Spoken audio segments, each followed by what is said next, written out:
தலைப்பு செய்திகள். திருவள்ளூரில் ரூபாய் 330 கோடி செலவில் புதிய டைட்டில் பூங்காவை முதலமைச்சர் மு க ஸ்டாலின் இன்று திறந்து வைக்கிறார். சென்னையில் முதல்வர் மு க ஸ்டாலின் தலைமையில் திமுக எம்பிக்கள் கூட்டம் இன்று இரவு 7 மணிக்கு சென்னை அறிவாலயத்தில் நடக்கவுள்ளது. இந்து சமய அறநிலையத்துறை கோயில் படத்தை சூறையாடி வருகிறது. எனவே அறநிலையத்துறையை கலைத்துவிட வேண்டும் என்று சிலை கடத்தல் தடுப்பு பிரிவு முன்னாள் ஐஜி பொன் மாணிக்கவேல் கூறியுள்ளார். தஞ்சாவூரில் தமிழ் பல்கலைக்கழகத்தில் 40 பேர் பணி நியமனம் தொடர்பாக ஓய்வு பெற்ற நீதிபதி தலைமையில் விசாரணை குழு அமைத்து ஆளுநர் RN ரவி உத்தரவிட்டுள்ளார்.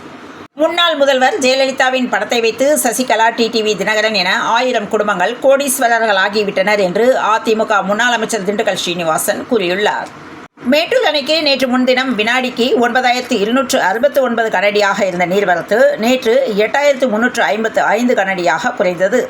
மதுரை மாவட்டம் மேலூர் வட்டம் அரிட்டாப்பட்டியில் டங்ஸ்டன் கனிம சுரங்கம் அமைக்க எதிர்ப்பு தெரிவித்து கிராம மக்கள் வியாழக்கிழமை மந்தையில் திரண்டதால் பரபரப்பு ஏற்பட்டது. ராமநாதபுரம் மாவட்டம் கீழக்கரை நடுத்தருவை சேர்ந்தவர் இஸ்மத் இனூன், வயது 37, டிரைவர். இவர் பள்ளி வாகனம் ஒன்றை ஓட்டி வந்துள்ள நிலையில் அப்போது அதில் வந்த 2ஆம் வகுப்பு படிக்கும் 7 வயது மாணவிக்கு பாலியல் தொல்லை கொடுத்து வந்ததாக கூறப்படுகிறது. இதுகுறித்து அந்த மாணவி தனது பெற்றோரிடம் புகார் அளித்துள்ளார். பள்ளி வாகனத்தில் சிறுமிக்கு பாலியல் தொல்லை கொடுத்த டிரைவர் கைது செய்யப்பட்டுள்ளார். கோவில்களின் தல வரலாறு மாற்றி எழுதப்படுகிறதா என்ற கேள்வி எழும்பிய நிலையில் இந்து சமய அறநிலையத்துறை மறுப்பு தெரிவித்துள்ளது. எனக்கும் முதலமைச்சர் கனவு உண்டு என திண்டுக்கல் மாவட்டம் பழனி ஆயக்குடியில் தனியார் நிகழ்ச்சியில் பங்கேற்ற திருமாவளவன் பேசியுள்ளார். திருப்பதி ஏழுமலையானை தரிசிக்க பிப்ரவரி மாதத்துக்கான தரிசன டிக்கெட்டுகள் வெளியிடப்பட்டுள்ளது. சத்தியமங்கலம் புலிகள் காப்பகத்தில் யானைகள் தாக்கியதில் ஓராண்டில் மட்டும் 13 பேர் உயிரிழந்துள்ளதாக வனத்துறையினர் தெரிவித்துள்ளனர். சபரிமலை ஐயப்பன் கோவிலுக்கு பக்தர்களின் வருகை அதிகரித்துள்ளது. குமுளியிலிருந்து வண்டிப்பெரியாறு, குட்டிக்கானம், முண்டக்கயம், எரிமேலி வழியாக பம்பை வரை 129 கிலோமீட்டர் தூரம் வாகனத்திலும், அங்கிருந்து 6 கிலோமீட்டர் மலைப்பாதையிலும் நடந்து சென்றால் சன்னிதானத்தை அடையலாம். ஆனால் புல்மேடு வழியாக சபரிமலை செல்ல பக்தர்கள் ஆர்வம் காட்டுகின்றனர். ஆக்கிரமிப்பு என கூறி மக்களை அவர்களின் வாழ்விடங்களை விட்டு வெளியேற்ற முயல்வது கண்டனத்துக்குரியது என்று சீமான் தெரிவித்துள்ளார். திருச்சியில் சினிமா பாணியில் ஊசி மூலம் உடலில் காற்றை ஏற்றி மருமகள் உதவியோடு மகனை தாய் கொன்றுள்ளார்.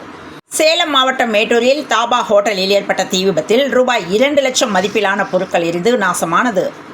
தமிழகத்தில் தினசரி படுகொலைகள் நடந்து வருவது கவலை அளிக்கிறது. மனிதாபிமானம் கேள்விக்குறியாக வருவதாக இந்து முன்னணி கவலை தெரிவித்துள்ளது. டங்ஸ்டன் சுரங்க ஏலம் குறித்து மத்திய மந்திரிக்கு சு. வெங்கடேசன் கடிதம் அனுப்பியுள்ளார். அரசியல் காழ்ப்புணர்வு காரணமாக விடுதலை சிறுத்தைகள் கட்சி மீது சிலர் அவதூறு பரப்புவதாக அக்கட்சியின் தலைவர் தொல் திருமாவளவன் கூறியுள்ளார். வேலூர் மாவட்டம் அணைக்கட்டு வட்டத்தில் உள்ள ஒரு கிராமத்தை சேர்ந்த 13 வயது சிறுமி அப்பகுதியை சேர்ந்த மதுபோதையில் இருந்த 3 கூட்டு பாலியல் வன்கொடுமை செய்யப்பட்ட சம்பவம் குறித்து அன்புமணி ராமதாஸ் கண்டனம் தெரிவித்துள்ளார். மதுரை அரிட்டாப்பட்டியில் டங்ஸ்டன் சுரங்கம் அமைக்க விண்ணப்பித்தால் அதை நிராகரிப்போம் என்று வனத்துறை அமைச்சர் பொன்முடி தெரிவித்துள்ளார். தமிழகத்தில் நிரம்பாமல் உள்ள 85 MBBS BDS இடங்களை நிரப்புவதற்கான சிறப்பு கலந்தாய்வு நவம்பர் 25ஆம் தேதி தொடங்குகிறது. பட்டுக்கோட்டை அருகே பள்ளியில் புதன்கிழமை குத்திக் கொல்லப்பட்ட ஆசிரியை குடும்பத்திற்கு தமிழக அரசு அறிவித்த ரூபாய் 5 லட்சம் இழப்பீட்டுக்கான காசோலையை உயர்கல்வித்துறை அமைச்சர் கோவி செழியன் வியாழக்கிழமை வழங்கினார். தமிழகத்தில் வழக்கறிஞர்கள் மீதான தாக்குதல் சம்பவங்களை தடுப்பது, மாவட்ட நீதிமன்றங்களில் கண்காணிப்பு கேமராக்கள் பொருத்துவது உள்ளிட்டவை தொடர்பாக உள்துறை செயலர் மற்றும் DGPயுடன் ஆலோசனை நடத்தி பரிந்துரைகளை அளிக்க தமிழ்நாடு பார் கவுன்சிலுக்கு சென்னை உயர்நீதிமன்றம் உத்தரவிட்டுள்ளது. 4 நாள் பயணமாக நேபாளம் சென்றுள்ள இராணுவ தலைமை தளபதி உபேந்திர துவிவேதிக்கு நேபாள இராணுவ ஜெனரல் பட்டம் வழங்கி அந்நாட்டின் குடியரசுத் தலைவர் ராமச்சந்திர பௌடல் வியாழக்கிழமை கௌரவித்துள்ளார். மருத்துவ கண்காணிப்பின்றி வீட்டிலேயே சுயப்பிரசவம் செய்து கொள்வது தாய் சேய் இருவரது உயிருக்கும் அச்சுறுத்தலாக அமையும் என பொது சுகாதாரத்துறை எச்சரித்துள்ளது. சென்னையிலிருந்து தூத்துக்குடிக்கு அமைச்சர் ஏவா வேலு சென்ற விமானம் தூத்துக்குடி விமான நிலையத்தில் நிலவிய மோசமான வானிலை காரணமாக மதுரையில் அவசரமாக தரையிறக்கப்பட்டது. ஓசூர் நீதிமன்ற வளாகத்தில் வழக்கறிஞர் வெட்டப்பட்ட வழக்கில் குமாஸ்தா, அவரது மனைவியான பெண் வழக்கறிஞர் ஆகிய இருவரையும் போலீசார் கைது செய்தனர். வழக்கறிஞர்கள் நீதிமன்ற பணி புறக்கணிப்பை மேற்கொண்டுள்ளனர்.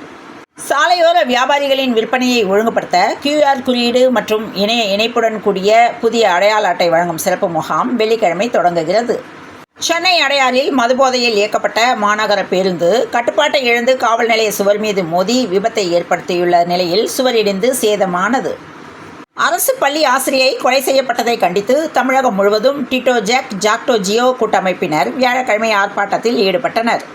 மதுரை மாவட்டம் நாயக்கர்பட்டியில் டங்ஸ்டன் சுரங்கம் அமைக்க இந்துஸ்தான் ஜிங்க் நிறுவனத்துக்கு தமிழக அரசு சார்பில் எந்த அனுமதியும் வழங்கப்படவில்லை என்று தமிழக இயற்கை வளங்கள் துறை தெரிவித்துள்ளது.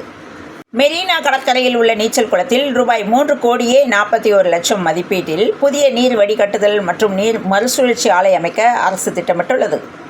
சென்னை கடற்கரை தாம்பரம் இடையே இயக்கப்படும் 28 மின்சார ரயில்கள் தற்காலிகமாக ரத்து செய்யப்பட உள்ளதாக ரயில்வே நிர்வாகம் அறிவித்துள்ளது. திருச்செந்தூர், தெய்வானை உட்பட சில கோயில் யானைகளுக்கு வனத்துறை அனுமதி இல்லை என்று அமைச்சர் பொன்முடி தகவல் அளித்துள்ளார். திருச்சியில் உதயமாகும் புதிய பேருந்து நிலையம் பொங்கல் பண்டிகைக்கு முன் பயன்பாட்டுக்கு கொண்டு வர ஏற்பாடு செய்யப்பட உள்ளதாக தகவல் வந்துள்ளது. சென்னை போயஸ் கார்டனில் உள்ள நடிகர் ரஜினிகாந்தின் வீட்டிற்கு நாம் தமிழர் கட்சியின் தலைமை ஒருங்கிணைப்பாளர் சீமான் நேரில் சென்று சந்தித்துள்ளார். இரவு 8 மணி அளவில் இந்த சந்திப்பு நிகழ்ந்துள்ளது. சுமார் 1 மணி நேரம் நீண்ட இந்த சந்திப்பில் இருவரும் தற்கால அரசியல் சூழல் குறித்து பேசியதாக தகவல் வெளியாகியுள்ளது.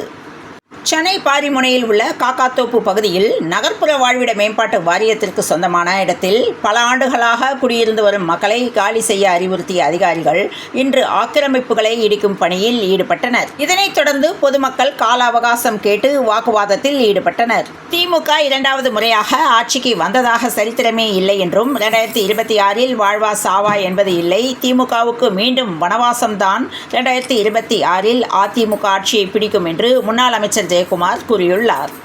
அமெரிக்க நீதிமன்றத்தின் லஞ்ச குற்றச்சாட்டை தொடர்ந்து அதானி குழுமமுடனான ஒப்பந்தத்தை கென்யா அரசு ரத்து செய்துள்ளது. மதுரை விலாங்குடி பகுதியில் அதிமுக எம்ஜிஆர் மன்றம் சார்பில் நடந்த நிகழ்ச்சியில் கட்சியின் கொடியை முன்னாள் அமைச்சர் செல்லூர் ராஜு ஏற்றி வைத்து பொதுமக்களுக்கு இனிப்பு வழங்கினார். இதனைத் தொடர்ந்து திமுக அரசை மாற்ற மக்கள் முடிவு செய்துவிட்டார்கள் என்று செல்லூர் ராஜு பேசியுள்ளார்.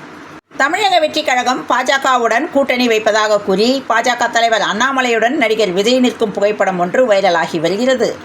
திருச்செந்தூரில் அதிக மழை பெய்ததால் கடற்கரை மணல் கடலில் அடித்து செல்லப்பட்டு அதிக அளவு மண் அரிப்பு ஏற்பட்டுள்ளது. இதனிடையே திருச்செந்தூர் கடல் சீற்றத்துடன் காணப்பட்டு வரும் நிலையில் கடலில் நீராடிய 2 பக்தர்களுக்கு காலில் காயம் ஏற்பட்டது. தமிழகத்தில் வடகிழக்கு பருவமழை தீவிரமடைந்துள்ளது. தென் மாவட்டங்களில் தீவிரமடையும் பருவமழையால் நெற்பயிர்கள் சேதமடைந்தன. கன்னியாகுமரி மாவட்டம் திருவள்ளுவர் சிலை முதல் விவேகானந்தர் பாறை வரை சுற்றுலா பயணிகள் நடந்து செல்லும் வகையில் அமைக்கப்பட்டு வரும் கண்ணாடி இழை கூண்டு பாலப்பணிகளை இன்று பொதுப்பணித்துறை அமைச்சர் ஏவா வேலு நேரில் பார்வையிட்டு ஆய்வு மேற்கொண்டார். சுற்றுலா மேம்பாட்டில் சிறந்த மாவட்டமாக திருச்சி தேர்வு பெற்றதால் சென்னையில் ஆட்சியருக்கு விருது வழங்கப்பட்டது. அரசு பேருந்தில் பள்ளி மாணவிக்கு நடத்துனர் பாலியல் தொல்லை கொடுத்த சம்பவம் பெரும் அதிர்ச்சியை ஏற்படுத்தியுள்ளது. புழல் சிறையிலிருந்து ஜாமீனில் கஸ்தூரி வெளியே வந்துள்ளார். என்னை சீரும் புயலாக மாற்றியவர்களுக்கு நன்றி என்று ஜாமீன் விடுதலைக்கு பின் கஸ்தூரி பேட்டியளித்துள்ளார். தமிழ்நாடு மின் வாரியத்தின் பங்கு குறித்து விசாரணை நடத்த வேண்டும் என்றும் அதானி சந்திப்பு பற்றி முதல்வர் விளக்க வேண்டும் என்றும் பாமக நிறுவனர் ராமதாஸ் தெரிவித்துள்ளார். திருப்பூர் மாவட்டம் உடுமலைப்பேட்டையொட்டிய ஆனைமலை புலிகள் காப்பக பகுதியில் குருமலையில் தொற்றில் கட்டி தூக்கி வரப்பட்ட கர்ப்பிணி மலைவாழ் மக்களின் வேதனை தீர்வது எப்போது என்ற கேள்வி எழும்பியுள்ளது. இந்திய பிரதமர் மோடி நைஜீரியா, பிரேசில், கயானா ஆகிய 3 நாடுகளுக்கு சுற்றுப்பயணம் மேற்கொண்டார். 3 நாடுகள் பயணத்தை முடித்துக்கொண்டு பிரதமர் மோடி இந்தியா புறப்பட்டார். ஆஸ்திரேலியா சென்றுள்ள இந்தியா 5 டெஸ்ட்கள் கொண்ட பார்டர் கவாஸ்கர் கோப்பை தொடரில் விளையாடுகிறது. முதல் டெஸ்ட் இன்று பெர்த் நகரில் தொடங்குகிறது. பிரதமர் நரேந்திர மோடி தனது சுற்றுப்பயணத்தின் 3வது கட்டமாக கயானா சென்றார். தலைநகர் ஜார்ஜ் டவுன் சென்ற பிரதமர் மோடிக்கு உற்சாக வரவேற்பு அளிக்கப்பட்டது. பிரதமர் மோடிக்கு வெஸ்ட் இண்டீஸ் கிரிக்கெட் வீரர்கள் பேட் பரிசளித்தனர். ஆசிய கோப்பை கூடைப்பந்து தகுதி சுற்றில் இந்தியா கத்தார் அணிகள் சென்னையில் இன்று மோதுகின்றன. பெர்த்தில் நடைபெற்று வரும் முதல் டெஸ்ட் போட்டியின் முதல் செஷனில் 51 ரன்களுக்கு 4 விக்கெட்டுகளை இழந்து இந்திய அணி தடுமாறி வருகிறது. எகிரிய தங்கம் விலை 5 நாட்களில் சவரனுக்கு ரூபாய் 1980 அதிகரித்துள்ளது. இன்று சென்னையில் 22 கேரட் ஆபரண தங்கத்தின் விலை சவரனுக்கு ரூபாய் 640 உயர்ந்து ஒரு சவரன் 57,800 ரூபாய்க்கும், கிராமுக்கு ரூபாய் 80 உயர்ந்து ஒரு கிராம் 7,225 ரூபாய்க்கும் விற்பனையாக உள்ளது. வங்கக்கடலில் உருவான காற்றழுத்த தாழ்வு பகுதியால் கடலூருக்கு ஆரஞ்சு அலர்ட், காஞ்சிபுரத்திற்கு மஞ்சள் அலர்ட் என்று இந்திய வானிலை ஆய்வு மையம் விடுத்துள்ளது. வருகிற நவம்பர் 26 மற்றும் 27 ஆகிய தேதிகளில் காஞ்சிபுரம், செங்கல்பட்டு மற்றும் பிற 2 மாவட்டங்களுக்கு இந்திய வானிலை ஆய்வு மையம் மஞ்சள் எச்சரிக்கை விடுத்துள்ளதால் அடுத்த வாரம் வட தமிழகத்தில் பருவமழை மீண்டும் தொடங்கப்படும் என்று எதிர்பார்க்கப்படுகிறது. இத்துடன் இந்த செய்திகள் நிறைவடைந்தன. மீண்டும் மற்றொரு செய்தியில் சந்திப்போம். நன்றி, வணக்கம்.